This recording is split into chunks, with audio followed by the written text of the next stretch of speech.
We must get closer to this essence of life, but be aware that it takes courage and strife.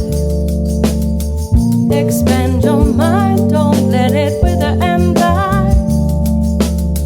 You'll finally let your spirits high to the sky. So meditate, let's contemplate up to the heavenly body of the universe, or to the heavenly body of the universe, or to the heavenly body. We must get